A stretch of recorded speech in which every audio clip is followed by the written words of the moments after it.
Musgrave in motion. Now he returns to the right side. Pressure on Love. Love throws the ball middle of the field. The ball behind a defender and intercepted. Intercepted by Riley Moss. Moss gets up and he's loose. Are they going to say he's down? Riley Moss with his first interception of the season. Packers look like they jump early. Deep drop by Love. He climbs the pocket, hit as he throws. That ball is incomplete. Alex Singleton celebrates with two hands above his head before the ball even hit the ground. And a lot of people didn't think today would turn out this way around the country. Some are going to be disappointed, but I guess that's just too bad. And the Broncos are going to get out of here beating the Packers 34-26. Amen.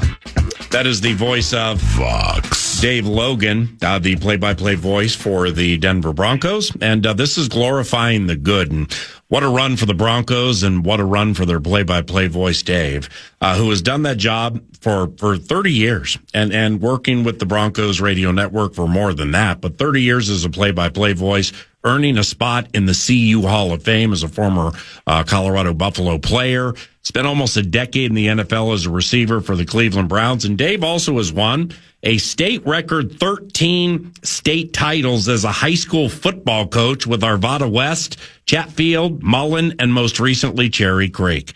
My man, Dave Logan, great chatting with you. And for our Glorifying the Good segment, how's the head called a few days in front of the Sunday game against Jacksonville? Well, it's you know what, PA, it's better. I think I'm improving, and I think I would be listed as probable for Sunday.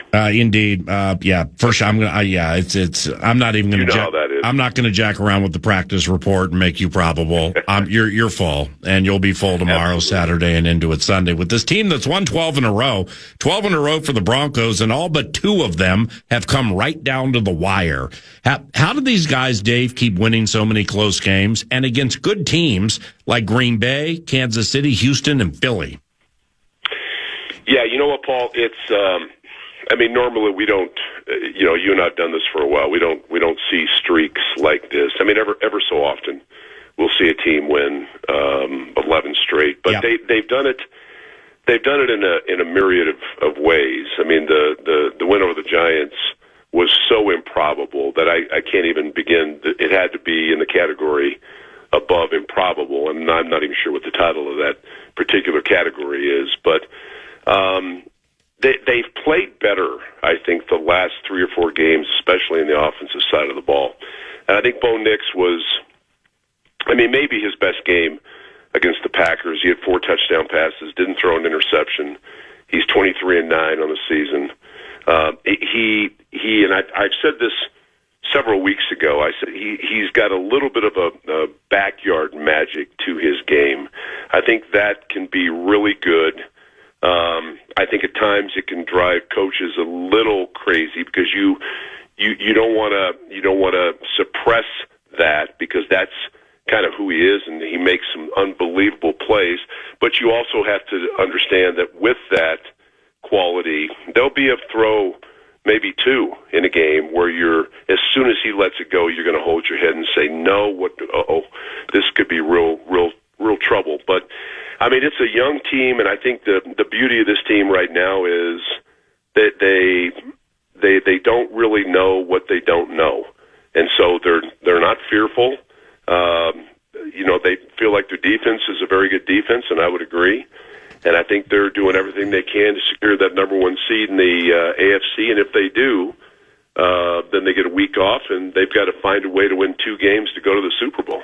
Apologies, 11 in a row, in search of 12 this weekend against Jacksonville. And that's right. Dave Logan, play-by-play voice for the Denver Broncos. Fourth quarter, Bo Nix, second-year quarterback. He has the clutch gene, doesn't he?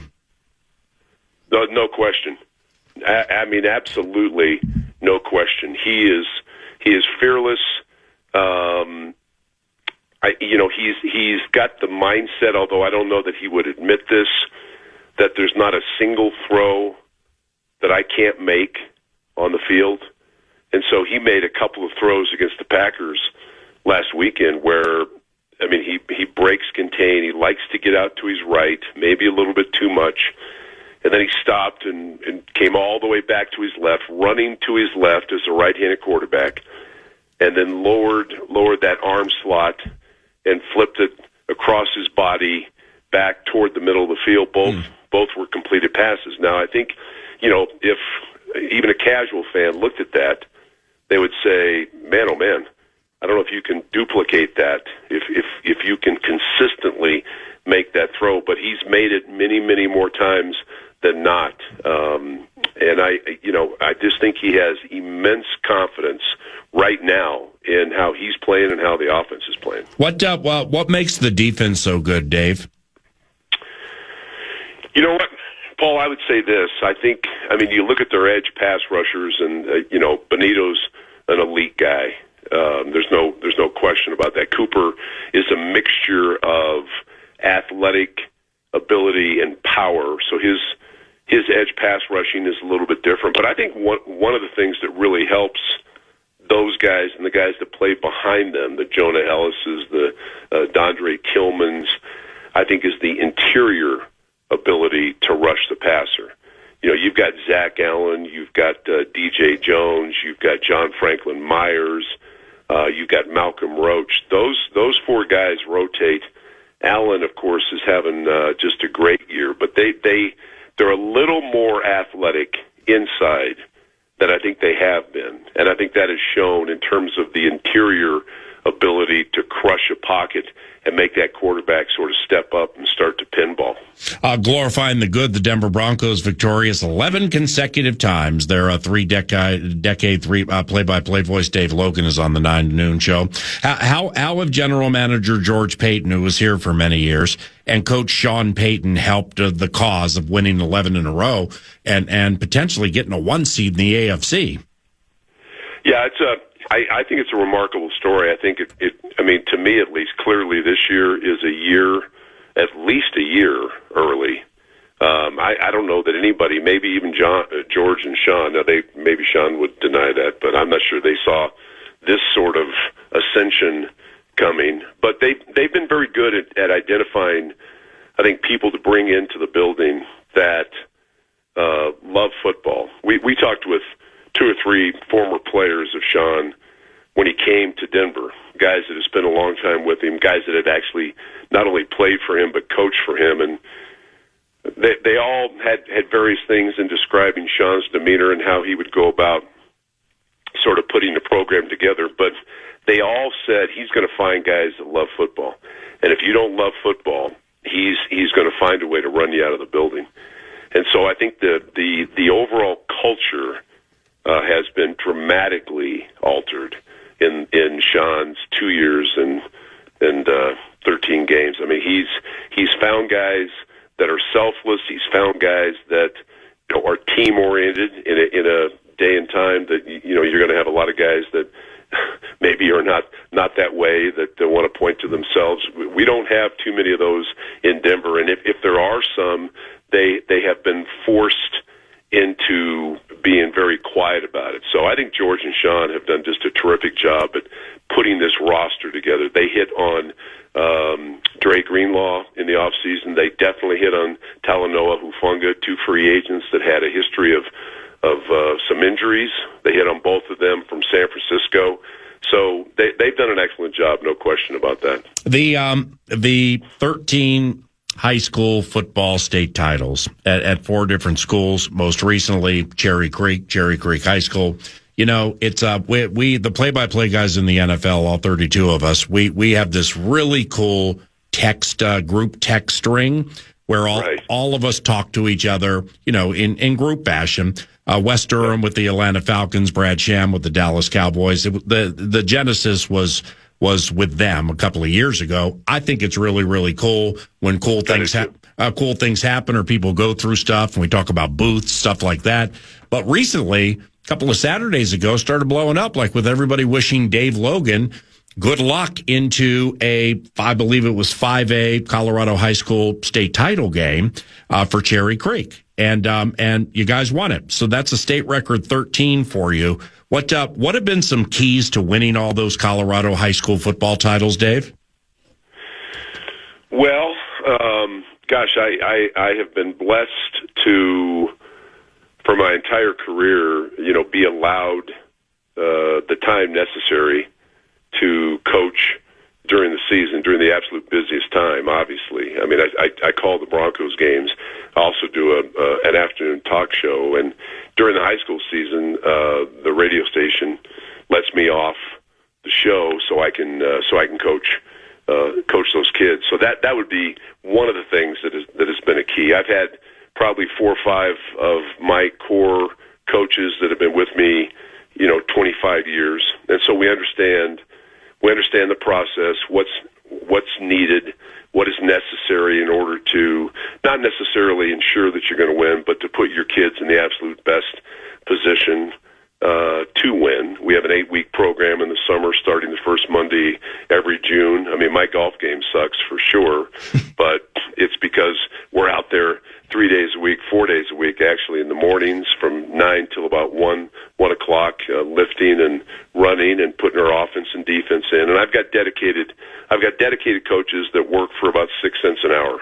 So in high school football, that's just the way it is. I have such respect for high school coaches because there's no financial gain for these guys. They're in it for the love of ball and for the love of kids and trying to mentor some of these kids and teach them a few life lessons. And, oh, by the way, teach them a little bit about the great game that we all love and hopefully win some games in the process. What and about coaching high school football and the young adults, the kids, you get them as some of them as freshmen at age 14. And then now we have NIL in college football and, the focus and the eyes will be on potentially a different prize than maybe even 5, 6, 7, 8 years ago. So when it comes to coaching high school football, what do you genuinely appreciate about it? And how much longer do you think you're going to do it, Dave? Well, you know what? I appreciate the fact that the overwhelming majority of kids want to be coached. They want to work. They want discipline. They want to be corrected. That there are some that probably don't fit into that metric, but I think there's still a significant percentage of kids that want to be taught football and want to be, as I said, coached and coached hard. I mean, we coach them hard. We'll put our arm around them, tell them we love them as well. But I mean, we're trying to get them better and trying to teach them. For guys that want to go on and play in college, we know what that step's going to be like. We know what that process is going to be like, and how best to get them prepared. In terms of how much longer I would do it, Paul, I think as long as I stay healthy and feel good, I've had opportunities to coach in college, and I've had opportunities to coach in the NFL. Coach Shanahan offered me the receiver's job years ago, and it just wasn't the right time, and I would have had to have given up a lot of other things, including being the play-by-play voice of the Broncos. So I'm happy coaching in high school. I get the competitive thing for me gets satisfied with that. I still get really fired up for these kids when we go into to a game. So I would just say, as long as I feel good and the message is still being received, and I feel like I can benefit kids in that way, I'll continue doing it. As last one here, thank you, Dave Logan. As a prideful Boulder grad, what do you think of the state of Colorado football with Deion? Yeah, that's an interesting thought. I give Coach Prime a lot of credit for when he came in. Stylistically, we would be totally different, but he brought a lot of attention to that program, which had been down for a long time. I took exception to some of the narratives out there nationally that he put CU on the map, and CU had never had. I mean, CU's had some great players back in the '90s, national championship. I mean, even back when I played in the mid '70s. I mean, we we had my senior class. We had 12 guys drafted, 6 in the first 3 rounds. So, the program has had its day, but it had been down when Deion came. So I give him credit for, kind of resurrecting the overall view of the University of Colorado. But I'm anxious to see kind of how he goes about sustaining or trying to sustain any sort of success with bringing in as many new players. And it's not just Colorado, it's all over college football. I don't have any idea how you can bring in 40 new players almost every single year and have any sort of continuity and that feeling that you're playing for the guy next to you. You don't even know who the guy next to you is. So it's the state of college football. I'm not sure how to fix it. I like the fact that players are being able to make some money, but some of the things that are going on right now in terms of, the amount of money in the NIL and players and up and leaving and doing all that, I just think it's bad for our game. Awesome answer. Now, lastly, 49ers Vox, 49ers play-by-play voice Greg Papa joins next segment. He returns to the microphone for the 49ers in a couple of games after missing most of the season. I hear you. My dog is a big fan of Greg, as you can tell. I thought that was the Packers secondary. I thought maybe you were watching film of the Go ahead. Okay. But with Greg, missed most of the season while battling leukemia. I mean, you talk about glorifying the good. He's elite calling games, and the better part of the last year must have just been so excruciating for him. That's coming up next. I thought you'd like to know. Oh, man. You know what? Greg and I have stayed in touch. Quick sidebar. He is such a quality human. When I retired from the NFL, I was doing games for ESPN. We were doing a lot of West Coast games, TV games. And Greg, I got paired up with Greg as my play-by-play guy when I was doing the color analyst role. And you talk about a versatile broadcaster, a guy that you can put in any setting. He's called Major League Baseball. He's called the NBA. He's obviously called the NFL. But just even a better human than he is broadcaster. So I'm so happy, and I think we're blessed that he's able to come back, and he has battled his way back. I got a lot of love for Greg, and please share that with him when he comes on. I sure will. You're fantastic, man. And I didn't get into the weeds about, how you take care of your assistant coaches, and I've known about that for quite some time, because it just didn't need to be shared. But you know what I'm talking about. God bless you, my brother, for everything you do for that staff. And for all the work you've given to the Mile High Market for as long as you have. Talk to you soon, all right?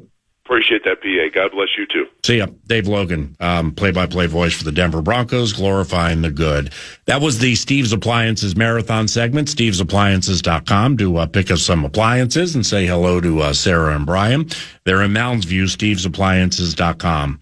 Greg Papa, play-by-play voice for the San Francisco 49ers, back on the mic, back on the block, and back on 9 to noon next. That took a little while to get to you, but we just wanted to let you know what we think of you and all the prayers Nordo and I have had for you. Greg Papa is a mentor of mine and one of the very best play-by-play guys in the history of the NFL. Calls a heck of a basketball game, too. He's done baseball. You just heard what Dave Logan, the Vox for the Broncos, had to say about Greg. Now, Greg has not been able to call the first 14 49ers games this season due to a battle with leukemia.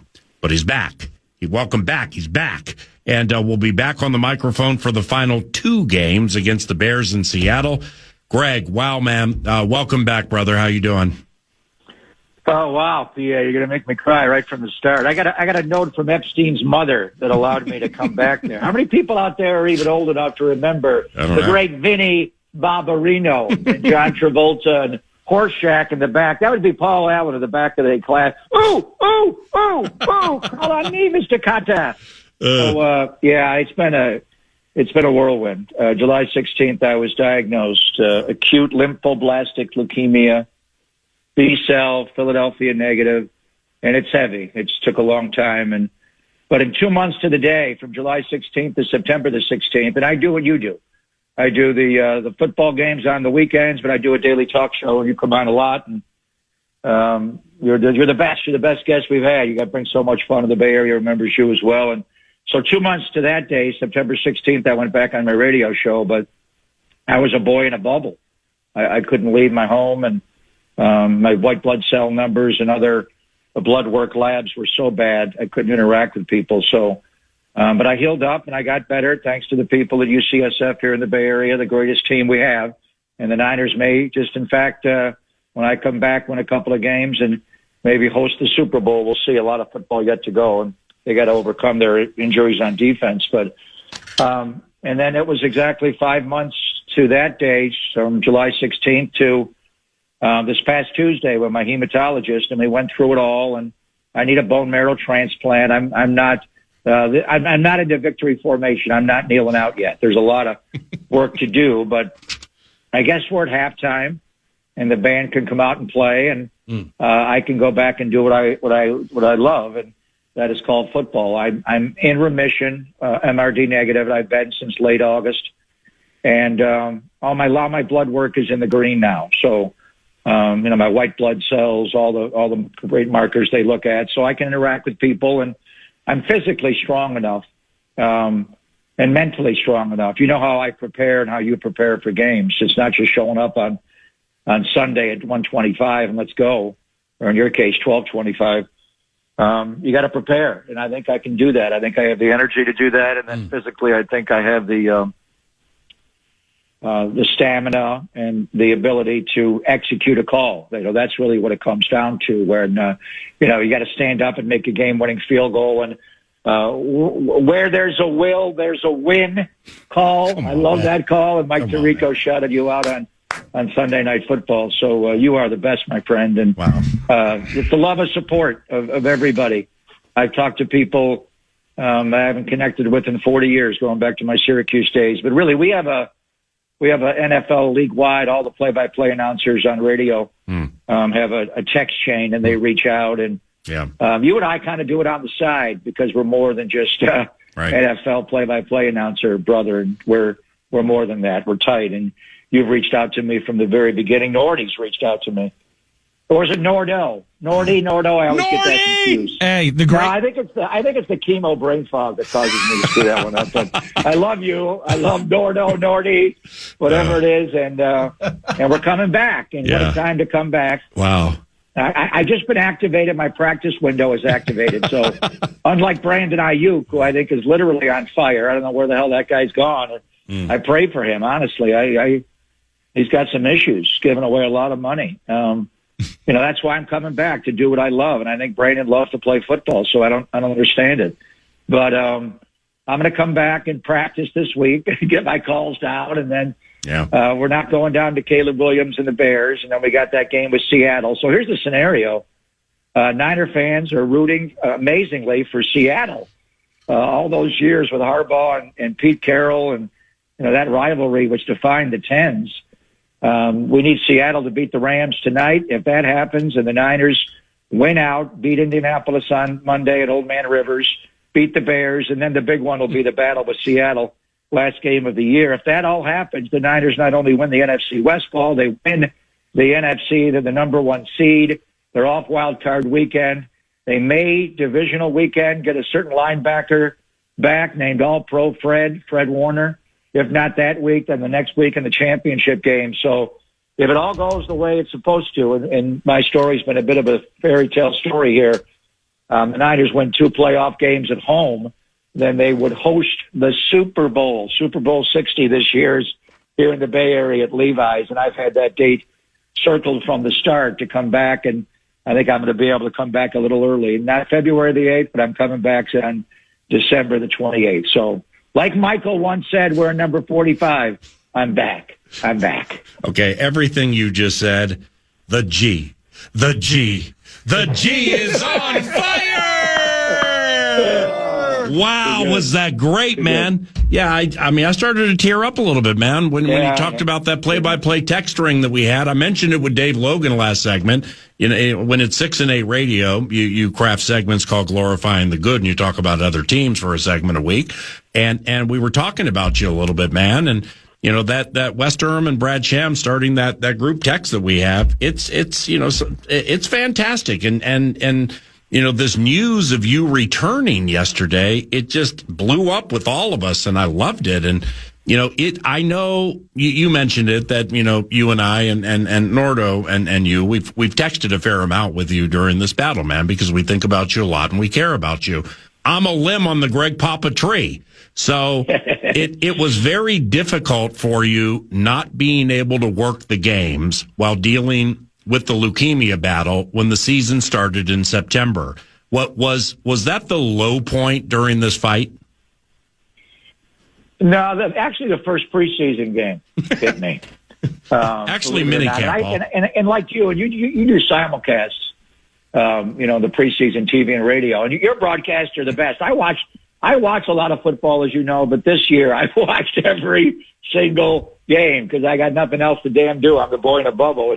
And when your head coach comes on for those segments, it is incredible. Kevin O'Connell and calling the plays and the inside. I texted you. I mean, obviously he did a little TV before he went into coaching, but it's amazing what he does. And what a personality, what a likable guy. Kyle's got that mind, but Kyle doesn't really kind of open up that much and be soft. Anyway, the very first preseason game was hard. And we played Denver, and I'm on TV that time, and it was difficult to even watch and comprehend. I had to watch it back a few times to even know what I was looking for. So there were times when it was hard. Honestly, for a long stretch, I didn't care about doing the games. I was just trying to stay alive.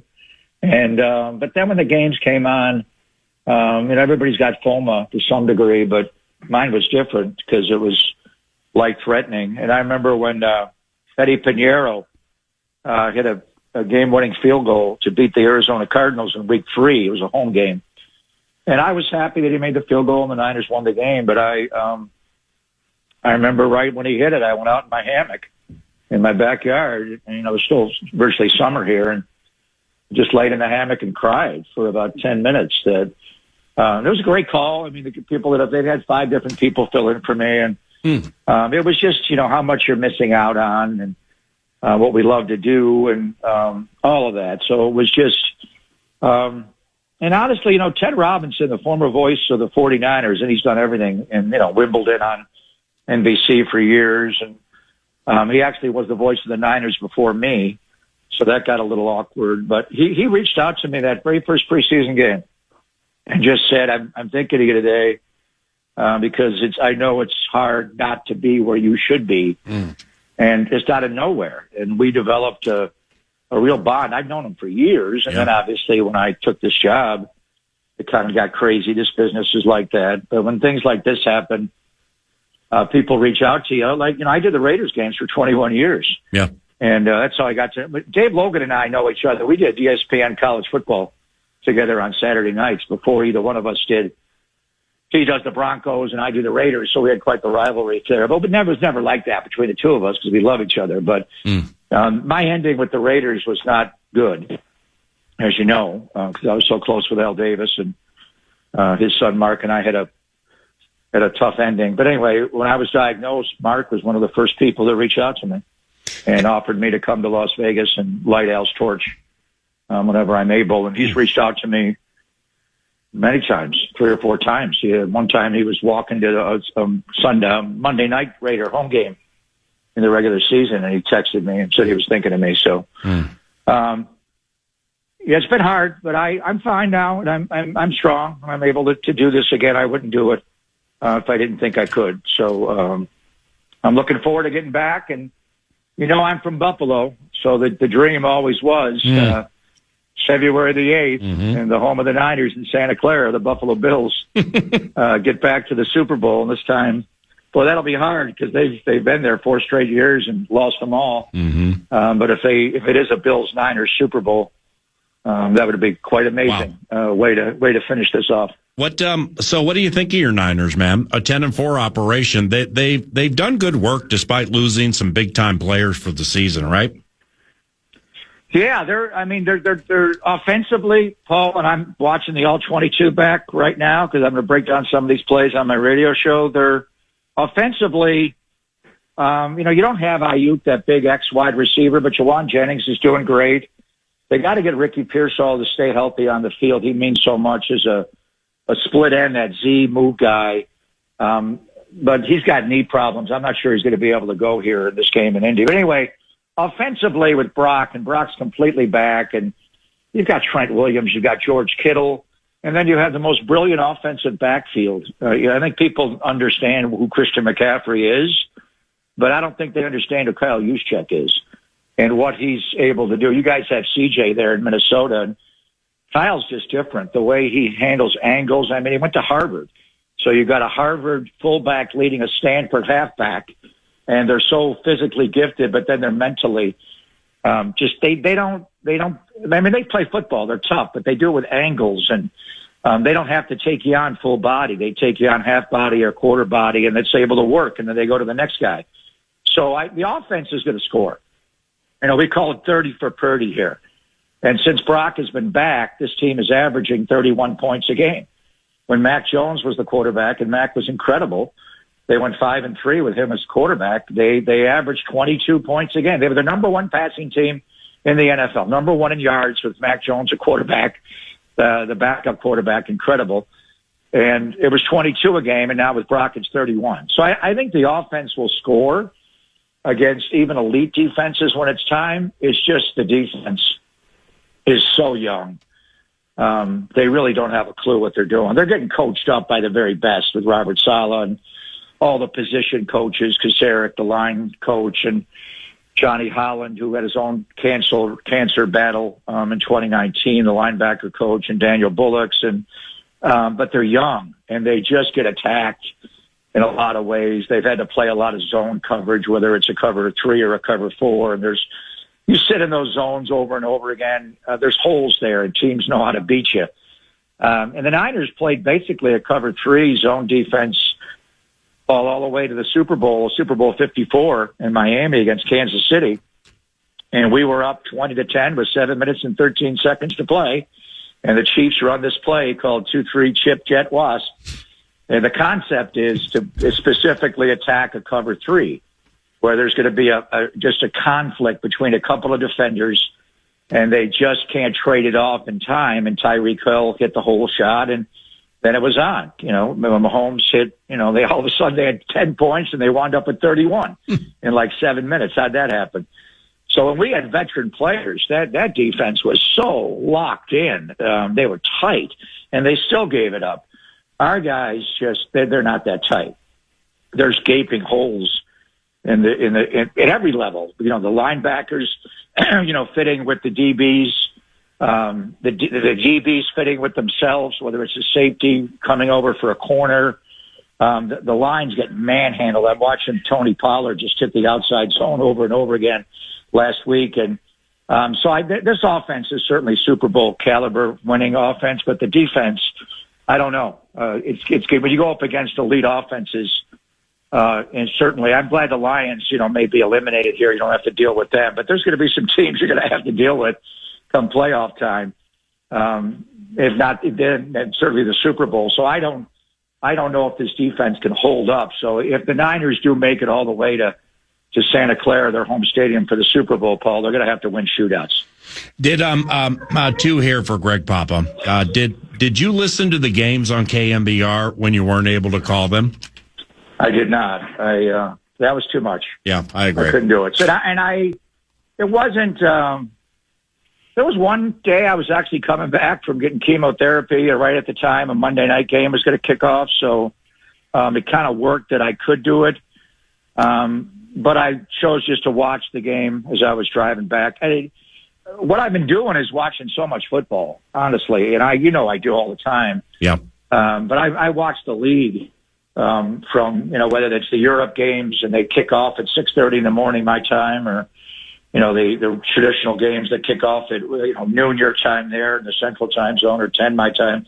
I watch everything. I got screens. I'm watching every single game, and I got the Niner game on, but then I got to go back and watch it 2 or 3 times or more throughout the week. So it wasn't like I was avoiding it, and I learned a lot from my partner, Tim Ryan, and actually like 2 minutes before you called me, we were on the phone, and going over a play where the Niners gave up a touchdown to Gunnar Helm against Tennessee. I'm like, what the hell happened on that play? We were going through it. So, but no, I didn't actually listen to any of the broadcasts. I think when I come back for the Bears game, I will get copies of the last couple just so I know what Tim's been saying. Yeah. And I know what he's thinking, but I'll get, immersed into a game where I can hear a lot of his thoughts. I think I'll do that. And did I avoid it? I don't know. I remember when I lost the Raider job in 2018, I made the mistake of listening to the first preseason game, and it was Brett Musburger, and one of the greatest broadcasters of all time, replaced me on the Raider broadcast, and so I listened for probably the first quarter of that first preseason game, and it was really depressing. Just not to be, as Ted Robinson told me, not to be where I should be, and that is doing the game. So, did I avoid it? Maybe a little bit, but I had other things that I was doing. But to answer your question in the typical Papa long-winded fashion, I did not listen to the games. Well, I can't wait to hear your calls December 28th at the home of the Super Bowl, Levi Stadium. I'm going to be listening to you describe a successful shallow cross off a wham block while selling the wheel opposite the man beater and bang eight. I just can't wait. I love those bang eights. Man, I love you. I've told you that before, but in text, I love you very much, man. And I know I'm speaking for Nordo too.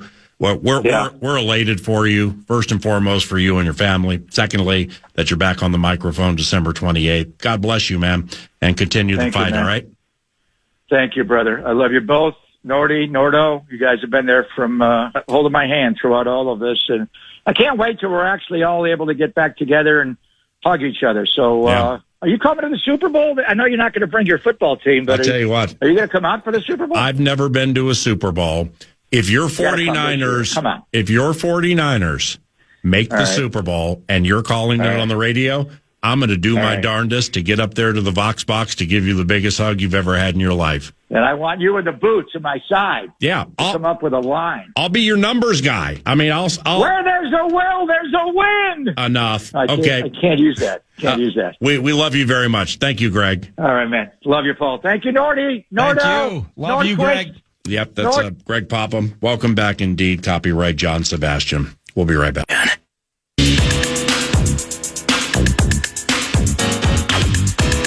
News to Nord is always presented by the great people at The Casino.